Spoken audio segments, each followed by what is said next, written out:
Okay, welcome back everyone to the second lecture of the Virgilio lecture series. I want to again thank the Virgilio Foundation, again Professor Luzzatto for his jazz improvisation that I think everyone actually appreciated a lot. It was really a great lecture. I talking with Professor Luzzatto, we've agreed that at the beginning of this lecture today, he'll give you a little taste of the images and voices that we missed last time, in a way as a transition to this lecture, because they are, of course, connected. Okay, now, without further ado, I want to pass the microphone to my colleague, Professor Mariana Mariani, who will introduce Professor Luzzatto. Professor Mariani, I think, is the perfect interlocutor for this lecture, since she is an expert in Primo Levi, as many of you know, and also someone who's worked for many years on the problems of fact and fiction. So, Professor Mariani, if you can come up here to the microphone. Just come on around. Okay, thank you. I'm gonna go. Can you hear me? Fine. Good afternoon, everyone.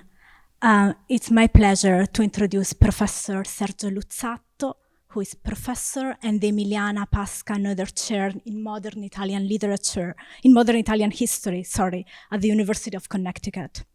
His publications are devoted to a variety of historical periods and contexts: the Thermidorian reaction, the Italian Risorgimento, interwar France, and post-World War II Italy. I would like to focus on some particularly significant moments in Luzzatto's intellectual trajectory, which has always been a hybrid trajectory, not purely scholarly, but also leaning toward a greater dissemination and pointing to an extremely generative way to be a public intellectual deeply invested in public history. Part of his work as a historian focuses on the life, the death, the afterlife, and sometimes the very corpse of the protagonists of history. And in this regard, I would like to mention his 1998 book, Il corpo del duce, in English, The Body of Il Duce, which, starting from the contemplation of Mussolini's corpse, proposes an extremely original interpretation of Republican political culture, divided between the duty of memory and the art of oblivion. To this strand of research on the protagonist of history also belongs his 2007 book on Padre Pio, which was awarded the prestigious Candil History Prize, and also his forthcoming book on the sensational life and the dark legacy of Marquis de Moret, namely the first fascist in history. In his 2013 book Partigia, translated into English as Primo Levi's Resistance, Luzzatto calls Primo Levi one of his two obsessions. The other is the resistance. That book is a dazzling work of auto-theory, and I use this term, auto-theory, because the book blurs the boundaries between academic research and personal narrative and shows the importance of reflecting on one's life as the basis for theoretical inquiry. The book documents Levi's dark and controversial participation in the resistance, providing an excavation into the innermost origins of that moral complexity that runs through Levi's entire work. Luzzatto's Virgilio lectures return to Levi, and today's lecture is entitled You, We, and I, the Pronouns of the Final Solution. I am extremely curious to listen to this lecture because I've always thought that in order to interpret Levi with sensitivity and rigor, it's necessary to start with his use of pronouns. His tormented I, his ambiguously inclusive we, his you that always challenges readers and nails them to the text by imposing on them the drudgery of continuous and often excruciating conceptual experiments the most famous of which is the one that opens the poem Shema, Consider if this is a man. Please join me in welcoming Professor Sergio Luzzatto.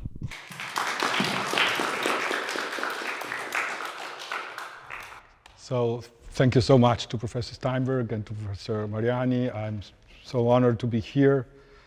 And it has already been a pleasure the first time, despite the technical glitches. It is all the more a pleasure today. It will be, because today we solve the problem, it's going to be a little bit more laborious because I would like to both kind of operate some of the slides, but also not lose this kind of more direct way of communication that we have been enjoying last time, at least on my end. And then both Professor Steinberg a couple of days ago and Professor Mariani today wrongfully, and then they immediately corrected themselves, qualified me as an expert in literature and not in history, which, telling enough, somehow suggests how I can somehow feel a kind of imposter syndrome in front of this audience, which is mostly a literary scholarly audience rather than the historians one. But this precisely somehow brings me to the very, I would say, sense or potentially, hopefully, quality of my endeavor. And that is to look at a great author who was also quite a consequential historical figure, Primo Levi, keeping as much as possible the double gaze, so to speak, the gaze of the not that I'm entitled to claim that I would know how to handle the gaze of the literary critic, but still, I'm a reader. All historians are readers, ultimately, of documents, what we define as primary sources. And so this is going to be, once more, as in the past lecture and even on next Tuesday, right? The kind of methodological stance that I'm going to try to switch to. So last week, not last week, 2 days ago, the matter was somehow, there's a kind of common thread from one lecture to the other. And that is this relationship between history and literature, which taken from Primo Levi's perspective, basically ends up being this problematic relationship between Primo Levi the witness and Primo Levi the author. Or, to put it differently, Primo Levi the Holocaust survivor and Primo Levi somehow the Holocaust novelist, if one might say. And I will try to convince you through examples, and of course I cannot do it as pointedly that I would be able to do it in a different context, but I would like to share with you some evidence that in fact he did. Not only as he famously stated in the very first page of If This Is a Man, everything I'm going to write here is true, which of course was quite a firm statement. In fact, I would like to guide you or to share with you some of the impression I ultimately have. And that is that he was already kind of freely riding into that historical truth since the very beginning because the urge he had of writing and somehow of extrapolating from the ultimate human or this human experience he had in the camps and to come up with something worth of a moral lesson was already at stake since he first returned from the camps.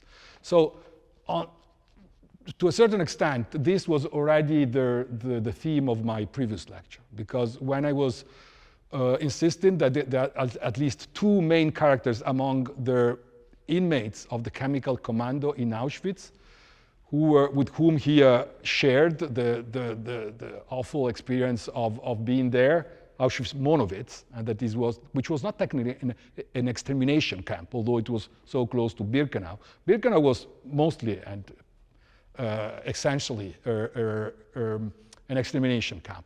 Monowitz was rather a labor camp, forced labor camp, which under those very direct conditions ended up being practically an extermination camp.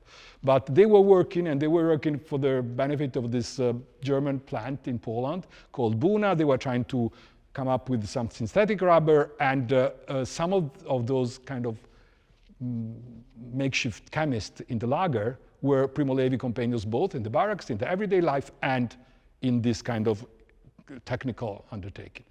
And so two out of these few dozens of companions had been represented by Primo Levi as evil Jews, okay? And because they had been prominent, or somehow they managed, they navigated the structure of the lager in order to survive by basically giving something back to the perpetrators, to the Nazi kind of enslavers, either morally or physically. For instance, I had to cut, the slides I had on this second character, this second companion, Henri, whom in fact his real name was Paul Steinberg. Primo Levi accuses him in If This Is a Man of having basically been a prostitute in the lager, and somehow making himself disposable to the lust of eventually other Jews, or mostly common prisoners in the lager, in order to survive, which was a very, when you think of it, a pretty harsh kind of representation of him, but possibly true. And then I mostly insisted 2 days ago on this character whom Primo Levi defined as the dwarf of Warsaw, Elias Linchin, and I tried to convey my impression, which is based on the effort I made to first identify this person, and then to track him somehow down in his survival, which Primo Levi didn't even suspect it would have ever taken place. And I reached out to the son of this Holocaust survivor, and I gathered some evidence. I was able to find an interview that he gave under a changed name in the US, in Detroit.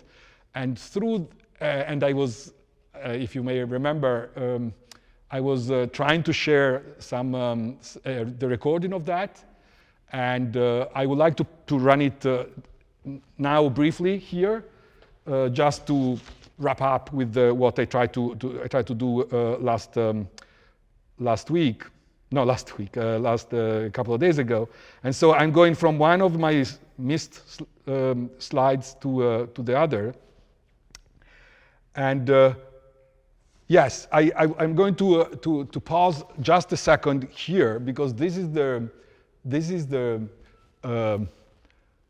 this comes from the American U.S. Army footage of the liberation of this Buchenwald subcamp in April 1945. And when I was on the computer watching at this footage, and I was not, frankly, being optimistic, so to speak, to the point that I was expecting to find, because I somehow knew through historical documentation that Elias Linchin was there among the liberated Holocaust survivors.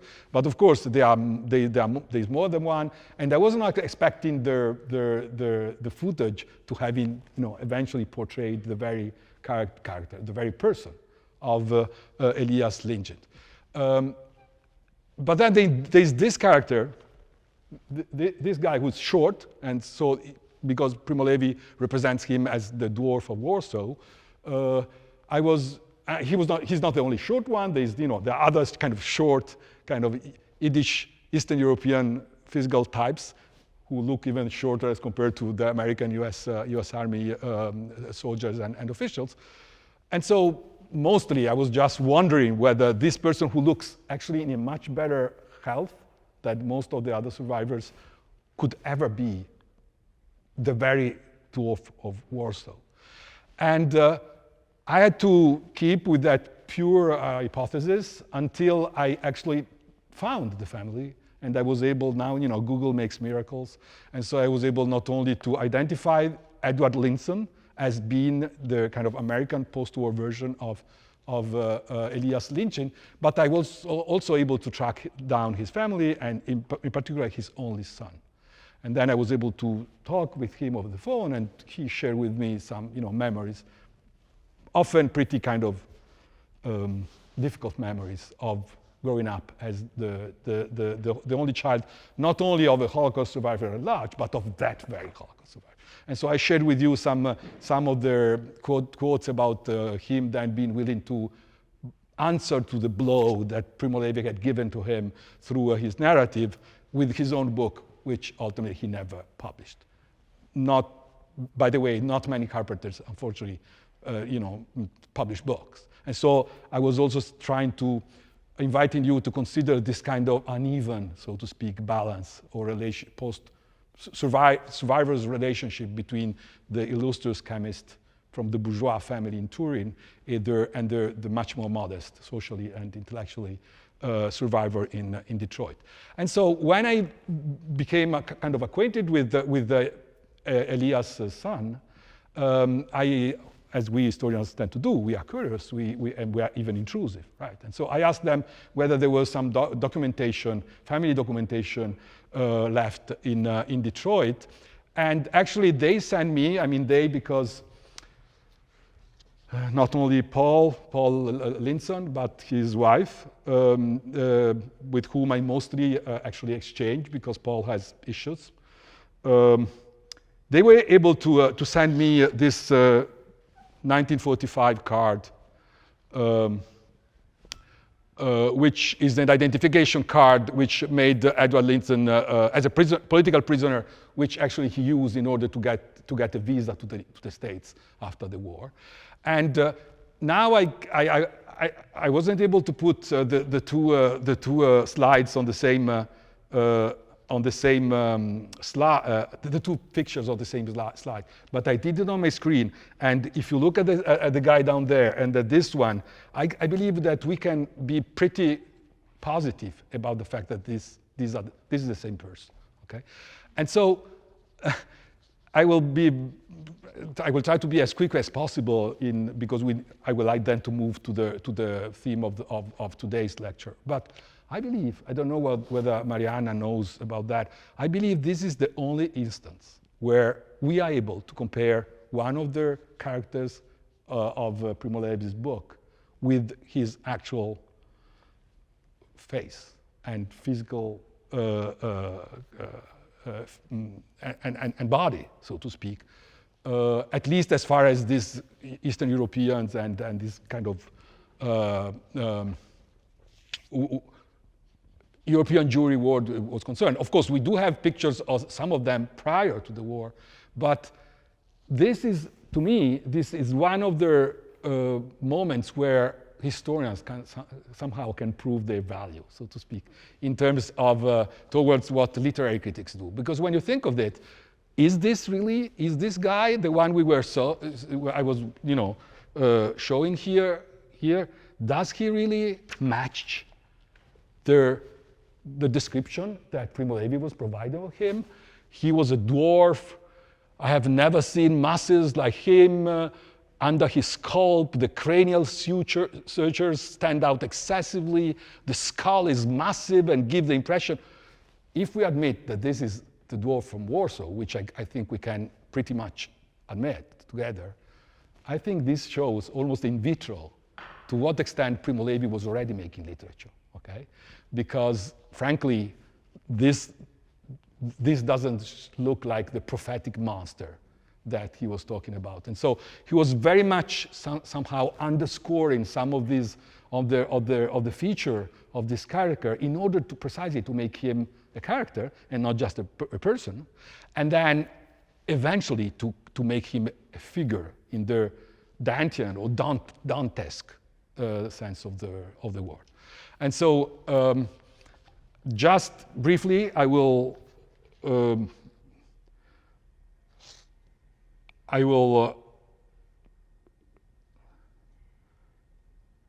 Is that the way to? He was working very, very hard. Loading sample of, now I come to this guy, Primo Levi. Okay, I will stop it there. Just, we already somehow encountered that last time. I'm trying to stop this. Ryan, can you help me to stop this? Thank you. And so this is, just part of what I would have, presented to you last on Wednesday, and I will stop there with my first lecture and with the remains, so to speak, of my first lecture. But as Professor Steinberg was suggesting, this is a way of introducing myself and you to the theme of this lecture, and that is, what are we going to do with what Professor Mariani just defined as the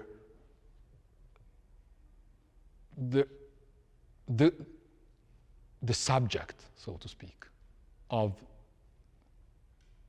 the Auschwitz experiment. And as far as Primo Levi handled the issue and shared with others the condition of having been the subject of that experience. And I believe, without being a literary critic, that they're looking as closely as possible to the use he makes of the personal pronouns makes for good and for an instructive approach to the general theme of my lectures, and that is the extent to which Primo Levi was bearing witness, or he was making literature. And so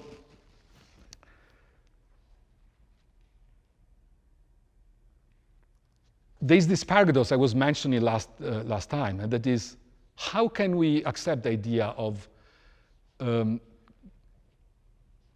we recognizing him as trustworthy, as reliable, and literary critics recognizing him as extremely successful in playing with words, and in portraying, or possibly inventing characters, or at least imagining characters as novelists, or in any case, writers do. Ryan, I'm kindly asking you to switch to the other file. And so Professor Mariani mentioned the very poem which opens If This Is a Man, which is something in between a poem and almost a prayer, and actually inherits from a very traditional and classical Hebrew psalm. And this is, by the way, a poem which has not exactly a title, or more precisely, Primo Levi provided the title afterwards, not in the context of Primo Levi's of If This Is a Man. And this is a poem that almost every Italian student luckily studies. And one of the rare poems from 20th century Italian literature, which really kind of belongs to a kind of collective memory of the 20th century in Italy. And by the way, this is also the poem which makes for the title and justifies the title of the book, If This Is a Man. I didn't kind of copy here the whole text, but when you look at how it starts, and when you go over towards the end, you immediately see that what is at stake here, it's already a very peculiar use of personal pronouns, okay? Because what is at stake here, and this is going to be the first kind of third of my undertaking today, is the use of the second person plural, and particularly of the vocative, okay?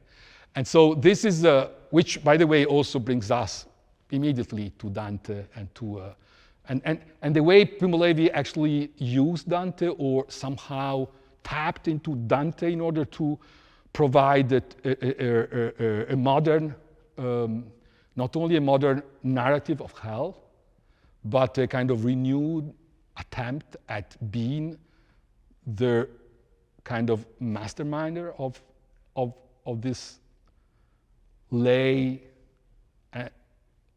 because this is, we're not going to say that this is by any means religious, but this lay interpretation of hell is going to be once more one of the themes of my conversation. So, you who live safe in your heated houses, you who come home at night to find hot food and friendly faces. This is how he starts. And so this you is, these are not the Germans, and they are not the perpetrators, not necessarily, or possibly not at all, and but they are not the victims neither. They are some, we may want to define them, they're spectators.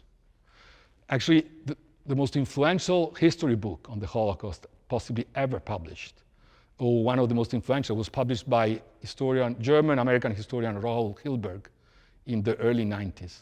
And the subtitle of the book is Perpetrators, Victims, and Bystanders. Okay? So possibly I think that Primo Levi had in mind the bystanders here. This is this kind of a triangle, which is the one on which Holocaust historiography had been working since the publication of this book by Professor Hilberg, and that is the triangle between perpetrators, victims, and bystanders. Okay? Particularly the bystanders was the contribution of Professor Hilberg, because we all knew that there had been perpetrators and victims, but he introduced this notion of all the others who somehow had been instrumental in one way or another in order to save Jews or to murder the Jews, etc. And so one of the exceptional contributions to me of Primo Levi was that he somehow foresaw, so to speak, this triangle, this dynamic of victims, perpetrators, and bystanders by himself, with no contribution by historiography. And somehow we already have this kind of bystanders here, interestingly enough. He was already making the case that the Holocaust didn't happen in a void, in a social, political void where only perpetrators and victims would be there. But it happened with so many enablers, basically, more or less active. Okay? And then ponder that this happened. I consign these words to you. Carve them into your hearts. The words which are missing here, consider it, this is a man who works in the mud, who does not know peace, who fights for a scrap of bread, who dies because of a yes or a no. So consider if this is a man, otherwise I consign this word to you. And there's this kind of biblical injunction. Keep this in mind, or may your house fall down, may illness make you helpless, and your children turn their eyes from you. So since the very beginning, since the entrance of this man, Primo Levi has a vocative you and has an I, which is pretty much judgmental, and somehow opens to him and to the right he reserves to himself to judge and eventually to provide sentences. And so this is what we are going to follow today. In between this you and this vocative is what? Is the we. And the we, to me, is the most difficult of pronouns, personal pronouns for Levi, because we means certainly him and his companions as victims. But the problem is that they were both together and apart. Not only in the fate, because some of them survived and most of them didn't, but actually they were already apart and separated in the very experience of the camp, because the experience of the camp, as he learned it, and as many of his companions learned it, was basically a zero-sum game. Okay? Including the fact, which I will insist upon next week, that the very mechanism of the so-called selection in Auschwitz was based on the very German idea that there had to be a given number, a given bottom figure of how many people were selected each selection. Okay? both in Monowitz, in Birkenau, everywhere in Auschwitz. And so basically the fact of not being in that list was a matter of survival for the ones and a matter of destruction for the others. And so, because literally the Germans had to meet a standard, like, you know, a planning. Today, they're going to be a given number. And so it was very important to be on the right side, so to speak, of the selection and not on the bad side. So, what really interested me is, and what I think really both literary critics and historians should be looking at, is the way in which Levi uses shifting voices, okay, through personal pronouns. Because this somehow attests to the tension between the survivor testimony and the silence of the drowned. Levi is haunted by the silence of what he calls, in the lager's jargon, the Muselmänner. And that is the people who didn't fight enough to survive. And he will end up saying that these were the true victims. And having survived, he ultimately said before dying and before committing suicide, having survived was the ultimate proof and evidence that he had not been integrally a victim. And therefore, that he had to find ways to navigate the system and somehow to compromise with the perpetrators. Okay? So there's another, if this is the opening, so to speak, the entrance to the book, if this is a man, which I'm showing here in both Italian edition and the American edition, then there is the final scene, so to speak, of This Is a Man, which again, it's a scene very, very implicated with the vocative. Okay? And this is in the last chapter of the book, before a kind of chronicle of what he calls the 10 days in the infirmary of Auschwitz. But this is, truly speaking and stylistically speaking, the last chapter of the book. And the last chapter of the book is entitled The Last One, because it provides the narrative of the latest public execution which ever took place in Auschwitz.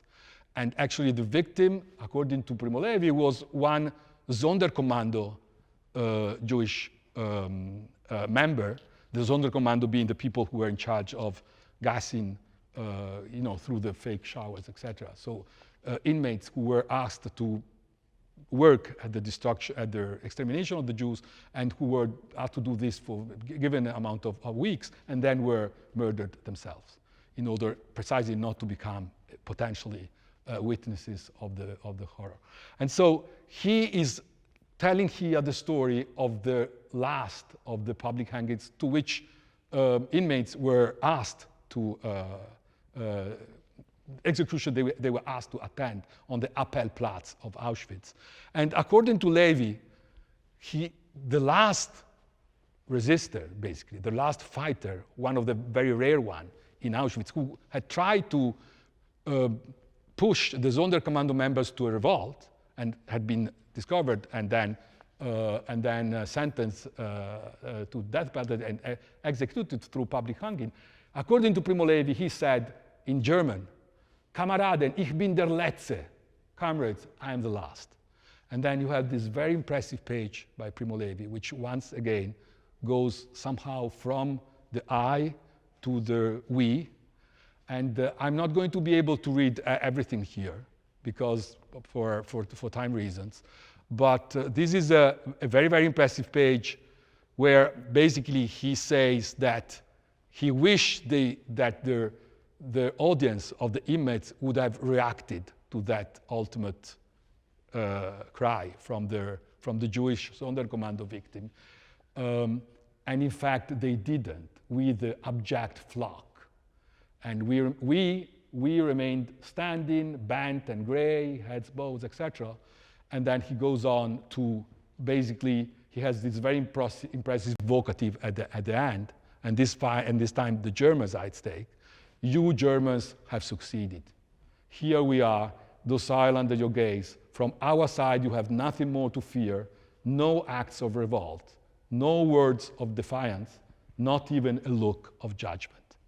Okay, this is really a striking page, and in the rest of my presentation today, I will try to convince you, so to speak, that in fact, for the rest of his life, basically, Primo Levi struggled in order to vindicate, so to speak, what he was saying here at the beginning of his career as a Holocaust survivor. And he didn't commit later on any act of revolt in liberated Europe and democratic Italy. He somehow tried to have some words of defiance against the Germans, but certainly he tried to have a look of judgment. Okay, and by the way, something which struck me when I first discovered it is that Primo Levi is pretty much inventing here. Okay, because historians know how to study. They have tools to study. Although basically most 95% of the archival documentation of Auschwitz had been destroyed by the Germans before the liberation of the camp. And so we are not available to access that kind of documentation. But we now, through kind of indirect sources, we know that this was the last execution in Auschwitz. And actually, it is untrue that there was just one guy there. There were three. And possibly it is not really true that the guy made that cry. Because there is a very, very famous other narrative of Holocaust survival in Monowitz, The Night, by Elie Wiesel. And Wiesel does have a description of this very public hanging.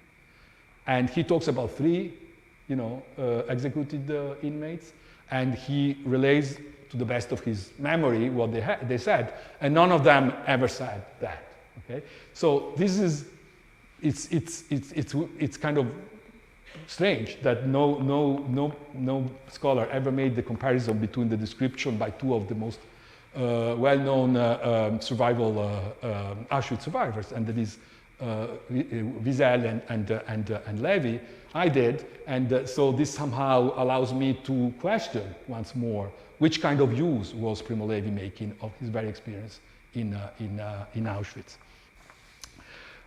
So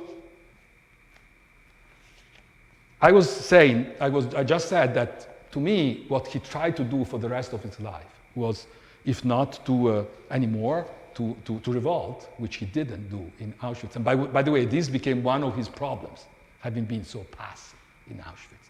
And when we read of the abject flock in a kind of Hebrew memory, we know how this weighs heavily on because of the very biblical image by the book of Isaiah. We were all like lost sheep, like the lamb led to the slaughter, and this had become later on after the war a problem for the Jewish conscience and the survivor conscience. Why were the Jews be so passive, as deciding that they were going to go to the slaughter like lambs? This is a huge historical question. I'm just mentioning it here. But so the look of judgment is precisely what he tried to have, and also somehow words of defiance. And so Primo Levi, he, for instance, wrote to his first German translator in the late 50s, perhaps it is presumption, but today, through you, the translation you are going to have in German, I can speak to the Germans and say to them, I am alive and I would like to understand you in order to judge you. And so once more, there is this stance he's taking of judging the Germans. Except that this judgment is very difficult. And so, and why is it difficult? Because, as I was mentioning, Primo Levi basically, and I'm, skipping here very on plenty of matter, Primo Levi basically couldn't decide whether he was entitled to say we, speaking also for their victims, for their Muselmaner, or it was the utmost outrage to them to feel that they were sharing a condition, whereas he had survived and they didn't. And so this shame is going to be the title of one of his latest book. And what I would like you to have here, Ryan, do you mind please to run the microphone of the computer?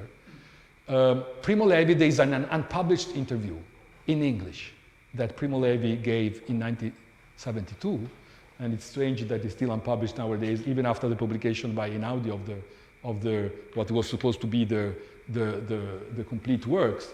But I was able to track down this interview, which is only oral, and it's not. There's no video there. But in fact, Primo Levi was talking also through a camera, in front of a camera, while giving this this interview. And this snapshot comes from a documentary which was then aired in Britain, in very famous one on World War II, in which he was interviewed for a few minutes, basically, or even less than that, as an Italian Jew. But I would like to have not only, as we had a few minutes ago, the voice of Elias Lingin in this kind of broken English, but I would like to share with you here in America the less broken, but still, kind of English as foreign language of Primo Levi, because here, I think this is one of the moments where we are in 1972 here, when he started conceiving this idea of the gray zone. In other words, he's starting to recognize that it wasn't binary. It was not just, black and white. It was not just the victims and the perpetrators, and each victim had been, while struggling to survive, to a certain extent, the perpetrator of some way in this zero-sum game, the unwilling executioner, so to speak, of his own companions. Okay, go ahead, please, Ryan. And this is very much about the impossible we of Auschwitz. This was the most unexpected shock we received entering the concentration camp. More or less consciously, we hoped in finding at least solidarity among comrade prisoners. But it was not so. We found a completely different kind of society.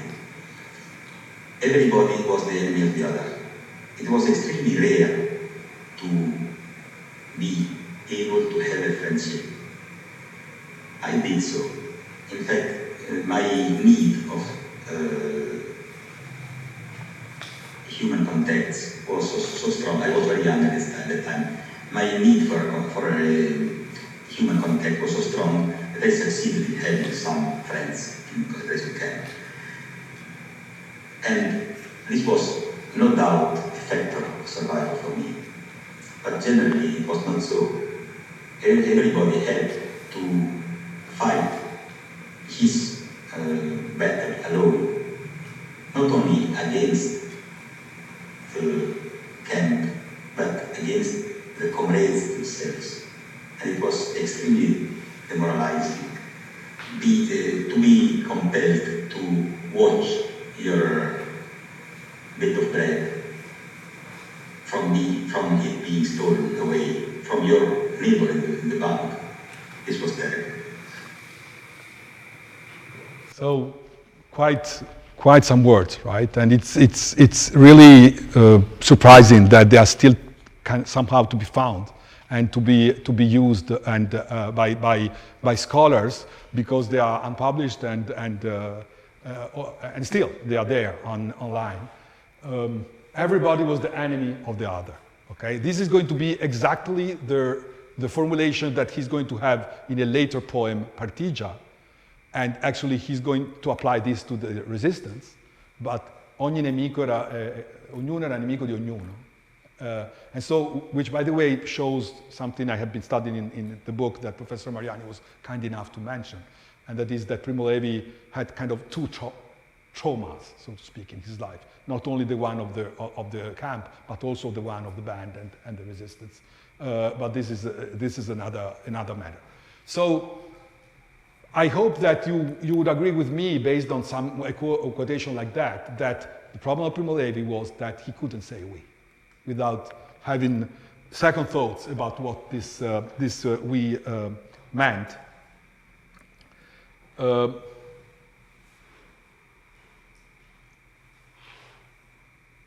And here, there is a second segment of the same interview where he talked about the Musulman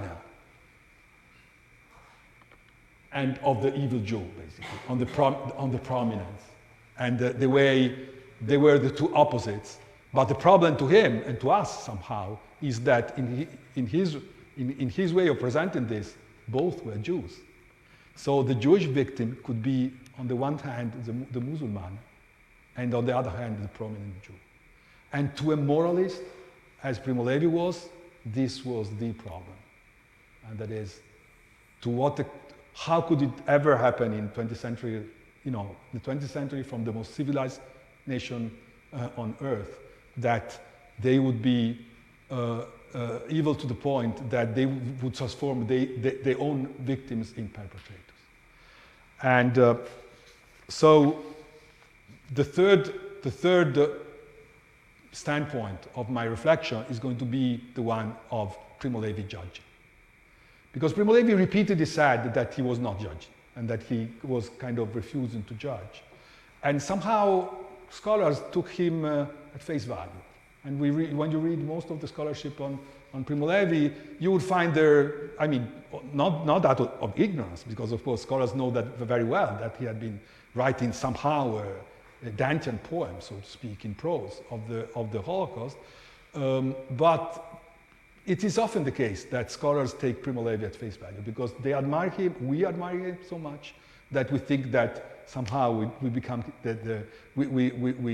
as I mentioned last time, and we were discussing this with a colleague, we should believe Primo Levi, okay? I think the best way to believe him is to double check every single sentence he ever wrote, because this is where somehow he's inviting us to go, and that is to the very problem of how things are shaped, not only at the time when we live through them, but through memory and idealization for the better or for the worse. And so I could make many examples, once more, through real people, through characters, of how he judged. Ultimately, he took this kind of Dantean stance of judging on a moral basis his own companions. There's one chapter in If This Is a Man, which is entitled Kraus, and this is the only chapter, by the way, where there's a name as the title, and Kraus was the very name of one of his companions. And this is a very powerful chapter where basically he distanced himself from Kraus, because Kraus, he portrays Kraus and he represents him in the very day of his selection, and then Kraus basically escapes the selection, notwithstanding the fact that he's in very bad shape. And at the end of this, Kraus is so happy that he survived for what? For possibly just one other week or 2 other weeks, that he starts praying, and Primo Levi basically is judging the naive attitude of Kraus, and very much basically distancing himself from that. And for instance, Kraus, this is a very well-known character from Primo Levi's book, but nobody ever tried to track him down once more. I did. Primo Levi writes, this guy will never survive. He's already a Muslim. In fact, he did survive. And he survived the death march, he survived Buchenwald, and I was able to track him down in Hungary, where he started again. He restarted his practice as a doctor, and then he moved to Israel and he changed his name, as I was telling you, many people did. And after he changed his name, I was unable to follow him in his Israeli life. But once more, what is the meaning of doing that? It's just this idea of then being able to come back to Primo Levi and somehow assessing to what extent he was building up these characters based on real evidence, or rather on literary investment or moral judgment. Okay, So I will finish with just one of these characters. And this is once more a Dantian or Dantes character. The name that Primo Levi attributes him is Rapoport, very Jewish, Eastern European Jewish name. But in fact, he wrote of him in a short story, which he didn't include in Primo, in If This Is a Man. And this story is entitled Capaneo. Capaneus being one of the, as a blasphemer, being one of the characters in Dante's Inferno. And so this is going to be, I think, my last quotation. And this is once more Primo Levi at his best somehow, in terms of being able, in the very kind of short form of his prose, to represent and portray a whole character. And so this is the matter of one of the rare bombings of Auschwitz in the fall of 1944, because the US did bomb Auschwitz, but not intentionally and not intensively enough to stop the extermination, but there were some bombings. And so in the context of this bombing, they are hiding under a kind of a structure, of makeshift structure in the camp. And one of the characters is Rapoport, who is a Polish doctor. And to Primo Levi, Rapoport is unsustainable because Rapoport, you remember Elias being happy in the lager, according to Primo Levi, which of course I believe wasn't the case. What Primo Levi cannot stand of Rapoport is that he's still lively, so to speak, in there. And so possibly he envies him, or in any case, he has this page. Now I was tired of a tiredness now ancient, embodied, that seemed irrevocable. My normal state was to feel unloaded like a shotgun fired, and like me was Vidal, perhaps less consciously, and like you and me, everyone else. Rapoport's words, his way of being, his vitality, which under other conditions I would have admired, as indeed I do today, seemed to me importunate, insolent. We were finally in the same pot, the two of us, Musulmaner, and he, though Polish and satiated, and the doctor and the master of scanning labors and organizing illegal banquets. Okay? One of the many characters, one of the many companions of Primo Levi, Rapoport. And this is the last example I'm going to offer you of historians at work, instead of literary critics at work, and historians tracking down people, and historians eventually being able not to invalidate, of course, the literary representation that Primo Levi provides, but to provide information that might complicate, so to speak, those portraits, and based on that, enrich, I think, the way we can go back to Primo Levi's writings and understand how he was working. And so Primo Levi provided some information on this guy, and so people were looking for him based on this name Rapoport. In fact, this was one of the invented names that Primo Levi was finding for people in order eventually not to make them recognizable if ever they had survived. I was able to identify this Rapoport, and his real name was Treisman, and he was in fact a Polish doctor who was totally fluent in Italian because he had studied in Italy at the medical school in the 30s. And Primo Levi is really harsh on him and with him. And basically he cannot accept the idea of anybody having still this kind of vitality in the lager. And I think that, and so, you know, to me, it became like almost like a challenge to be able actually to find these people. And this is the ones I've been telling you about are not the only ones, and I will have new ones next week, particularly the Dutch couple of the Jewish Dutch couple of the Chemical Commando. That is the couple, the person who accepted to become the boss of his own companions in the lager.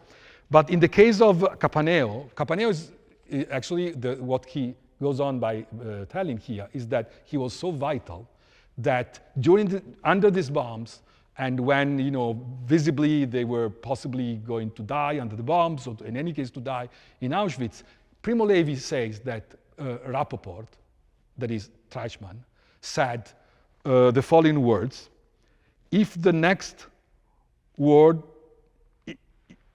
the next word I meet Hitler, I will spit in his face with full rights because he did not get me.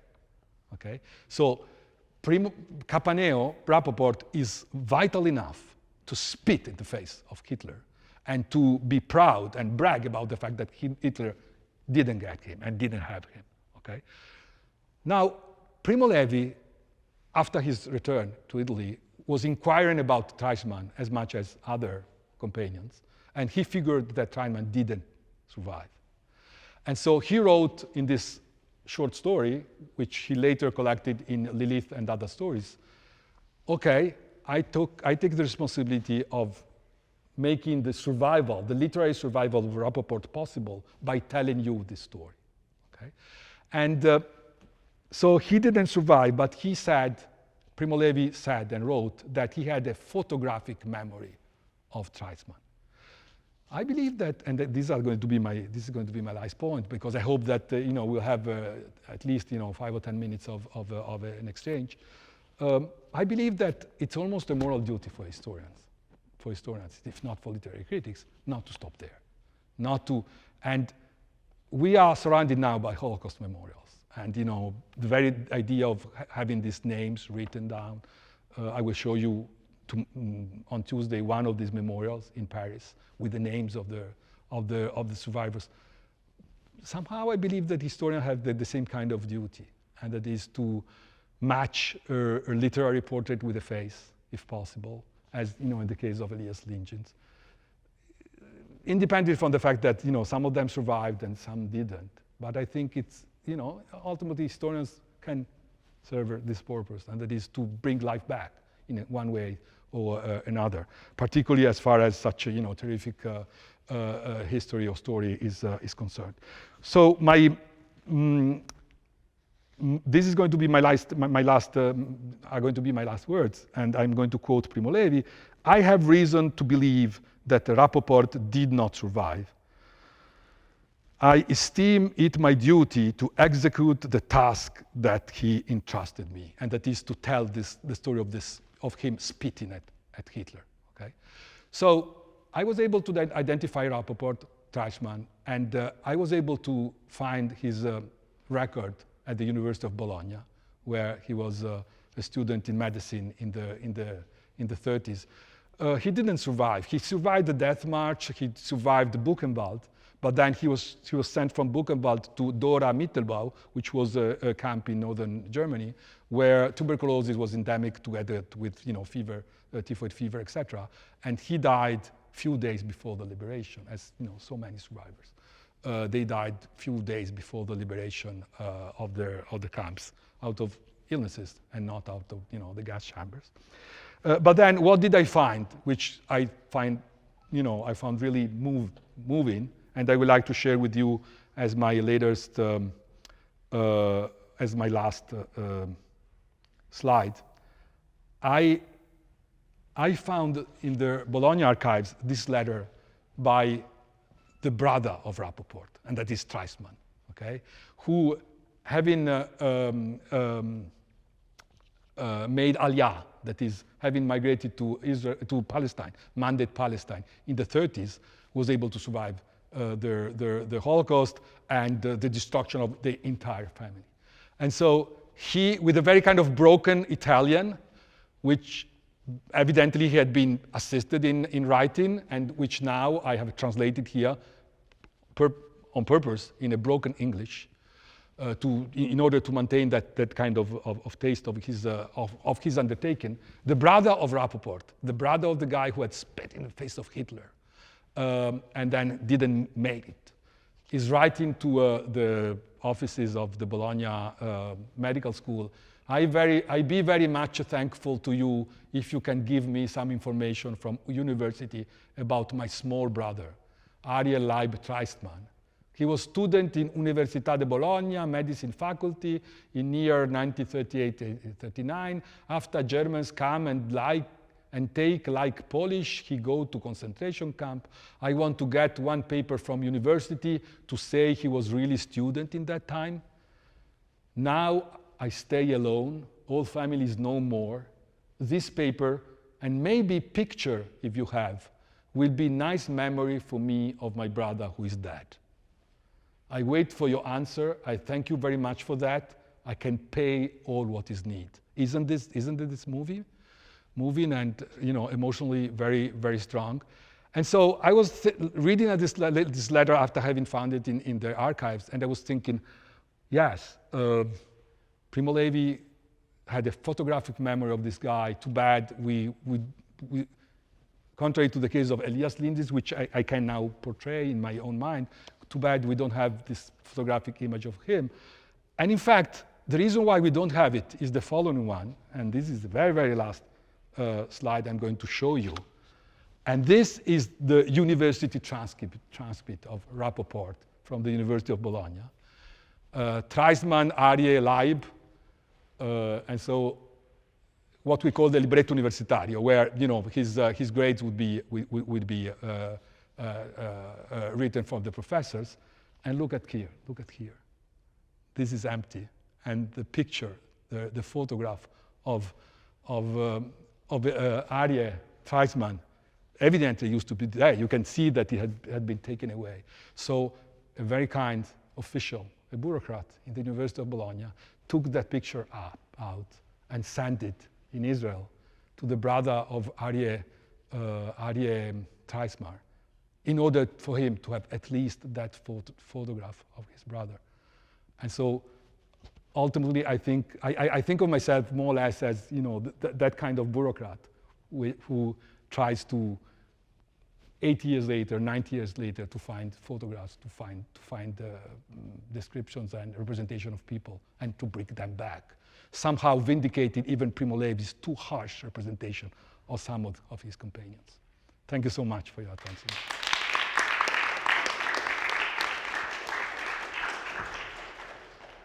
We need a portable microphone. Maybe we can use this one.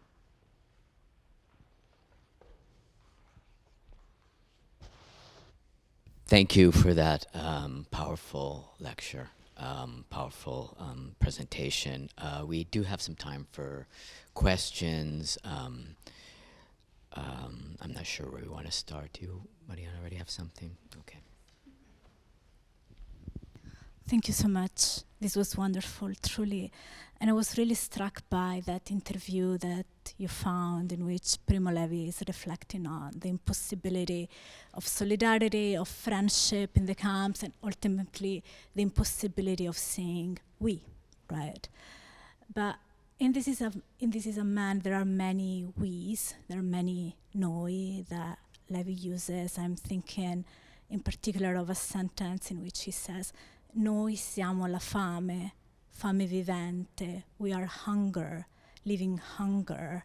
And so he's depicting this amorphous mass of inmates, like a lack of, like, really the impossibility of being subjects, right? And this same kind of we, it also the one that you mentioned while you were showing L'Ultimo, that page in L'Ultimo, where Primo Levi is talking about the gregge, il gregge, noi, and I think that page is very striking also from a geometric point of view, because you can see the vertical terminality of L'Ultimo, who is dying, and he's saying I while he dies, and this horizontal mass of submission of the inmates who are we. And so when you said that there were actually 3 inmates who were dying at the same time, I was thinking, so why does Levi do that? Why does he only talk about one? And yes, it's true that in The Drowned and the Saved, he puts his memory on trial. He says that memory is frail and he cannot really rely on it. But I was just curious to hear your thoughts about this choice of just depicting one man who's dying as opposed to the mass of Thank the you, Mariana. inmates. Justin, do you want me to answer right away, or do you want to collect some questions and then? No, answer right. Yeah. Okay. So thank you. Yeah.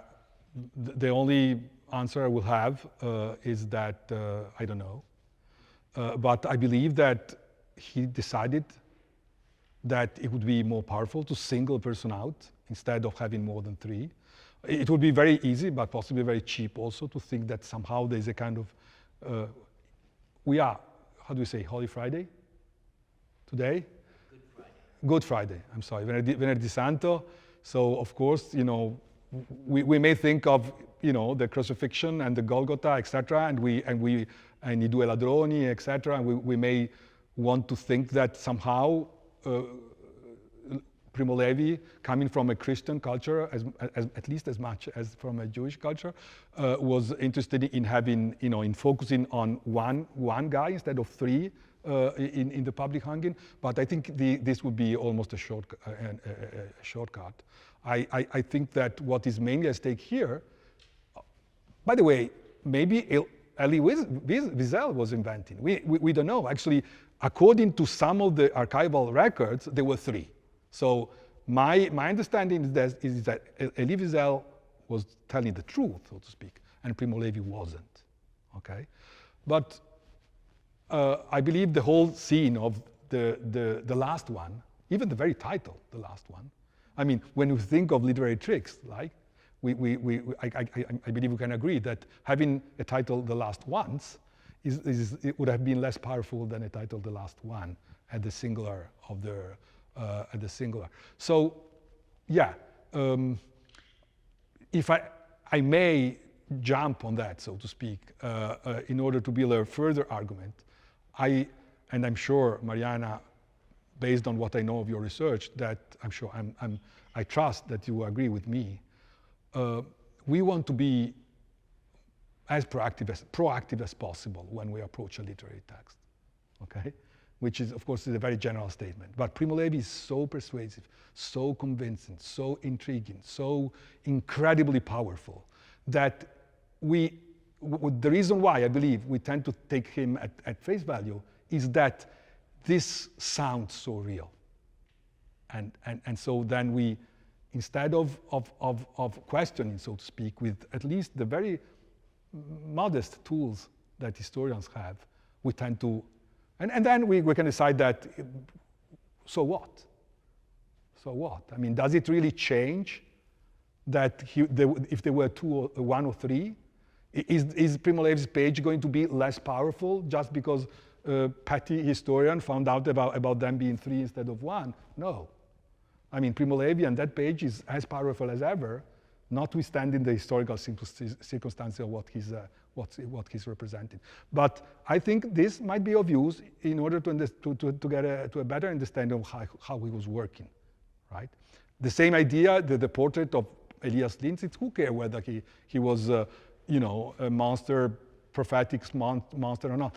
But this is one of the rare cases when we, as I'm about to say, as literary critics, although I'm not one, we have the evidence of the physical evidence of a person, and we can somehow put this in conversation with the literary representation that Primo Levi is giving of that very person.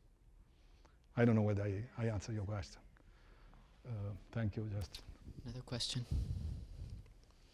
Maybe I'll just reflect a bit on the Dantean. I have a lot of things I would like to say, to be perfectly honest, also because we talked yesterday about Steinberg, but then my mother's name is Rappaport, so I have a lot to say about that too. So I feel called, I feel somehow this appellation, but I guess at least something about the Dantean question, and also about the question of truth and fiction, and Dante's authority as judge, because this was also immediately put into question by Boccaccio, in fact. And in his lectures, he was the first kind of professor to ruin Dante's comedy by lecturing on it in this very long, expositions that he made.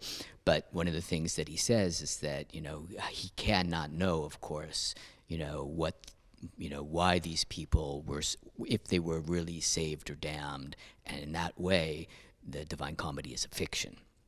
So there's already this kind of consciousness on the problem. The other thing I will say is that, when Auerbach talks about, the power of the figura, it's because there's this type of, it's not just the realism, it's the fact that these characters are distilled.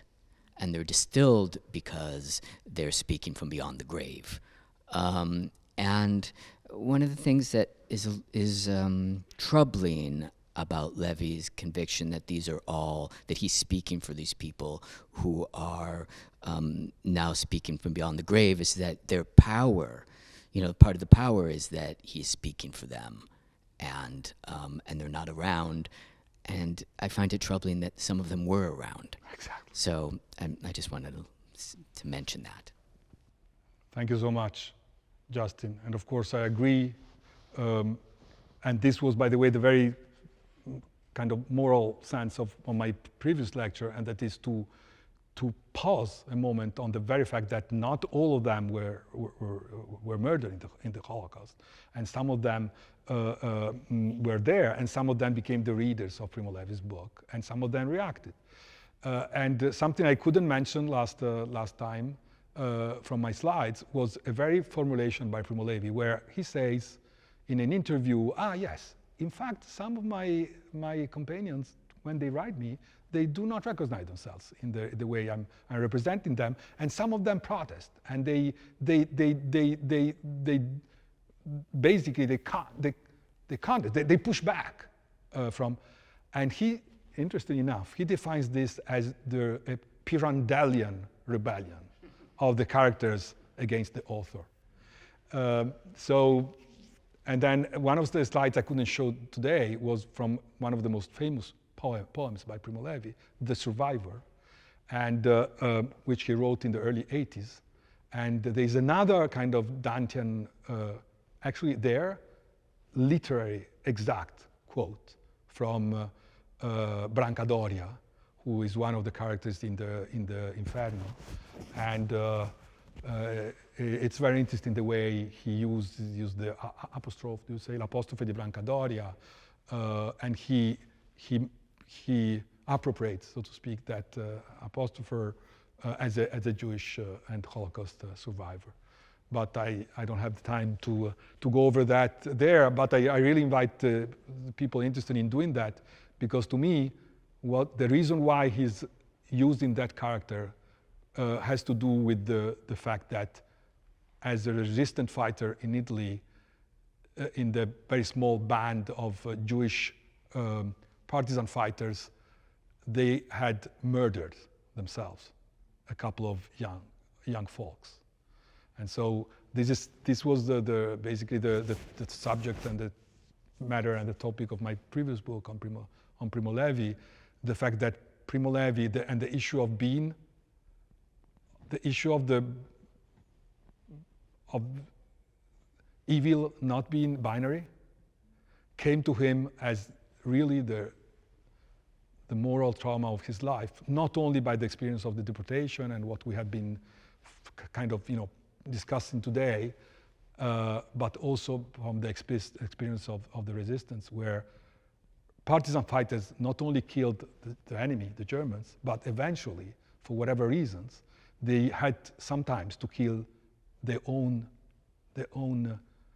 friends and comrades, because there was no other way to treat them if they were believed to be dangerous to their very survival of the band. This is a totally different story, but I think that Dante steps in also in that kind of realm, and not just in the one of Holocaust survival. Okay, one last question, Mattia.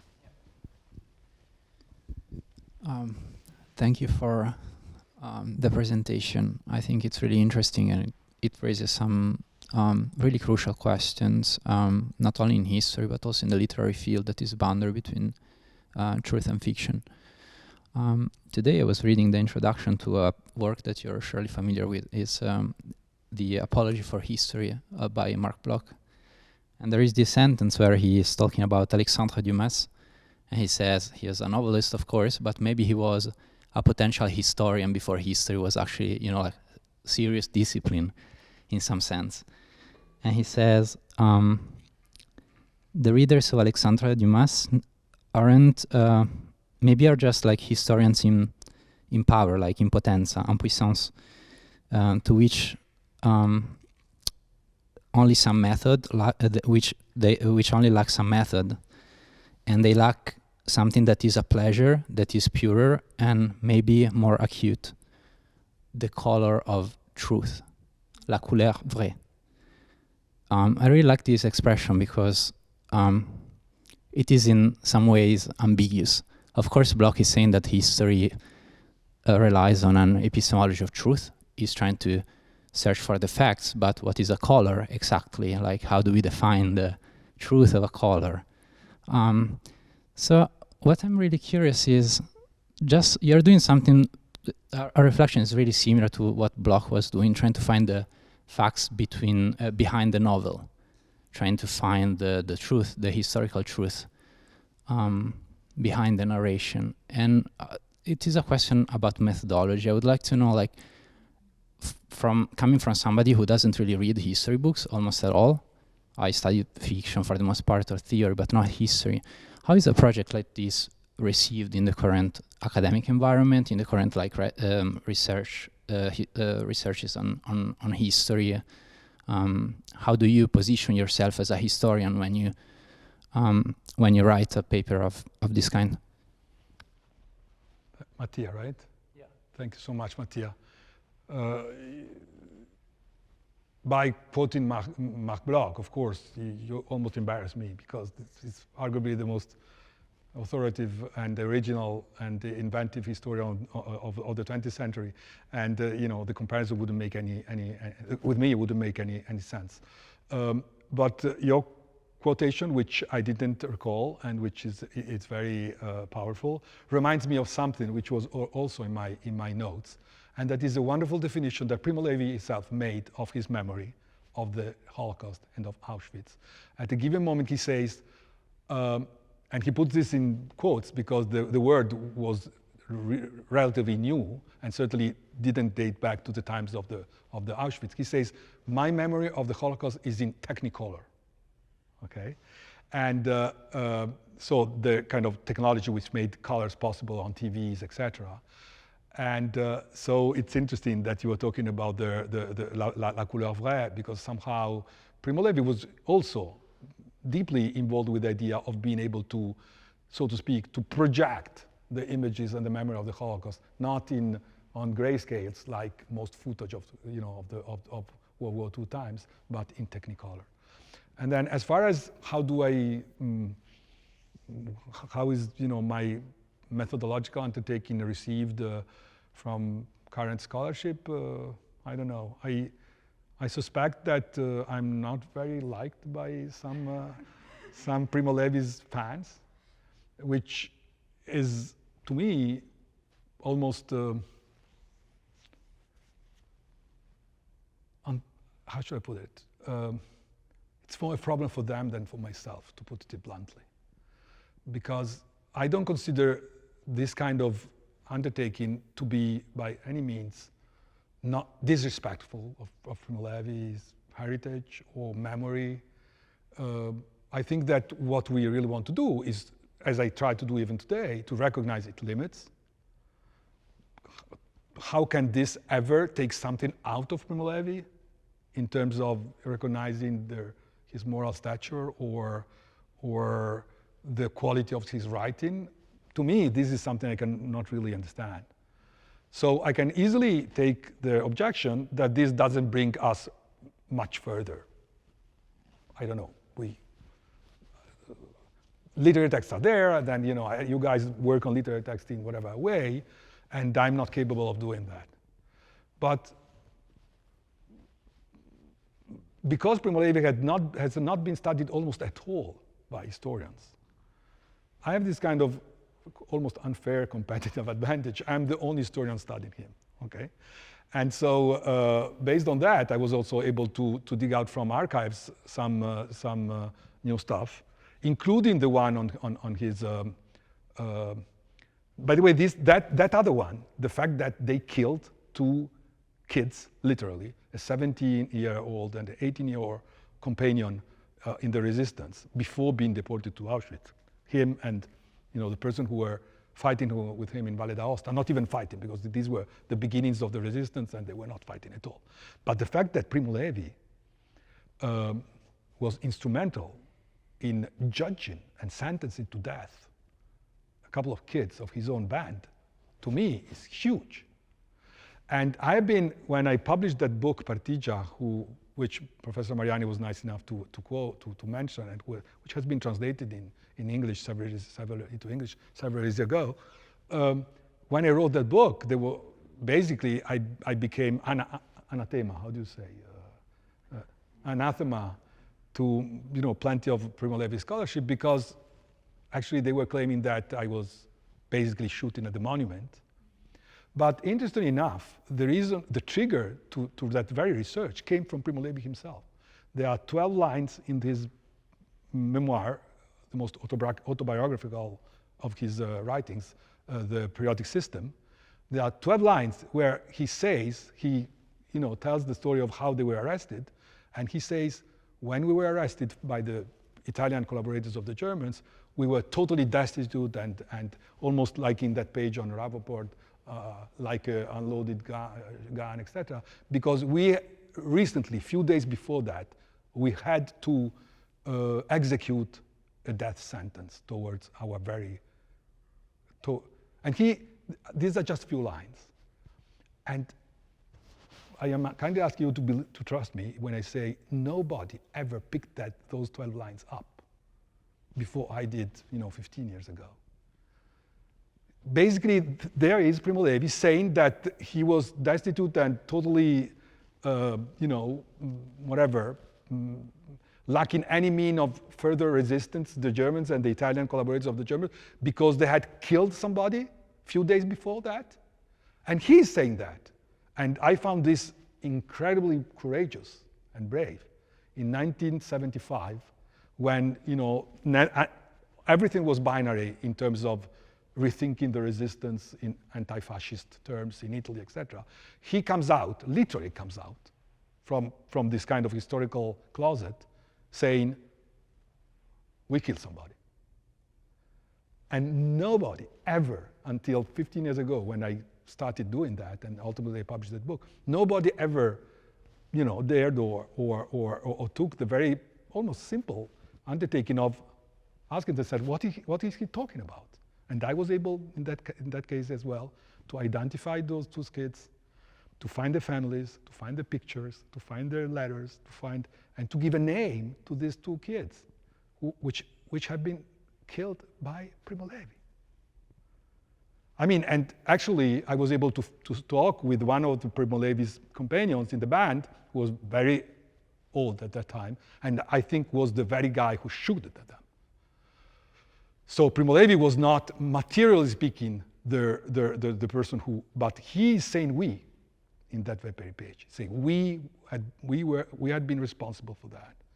So once more, it is very problematic, we by Primo Levi. And in that case, Mattia, you can trust me. Italian scholarship was very harsh on me, because I was exposed in this kind of event and what later on unfolded around that. So, but then when the book was translated in more than one language, out of Italy, there was no question and no issue with that. So I think this is also a matter of how a national culture invests in some of these monumental figures and makes of them precisely monuments instead of kind of people and survivors, etc. Yeah, it's 6:30, Justin. I know we have to stop there. I just want to say thank you again. How about a round of applause then, Professor Luzzatto? Thank you so much.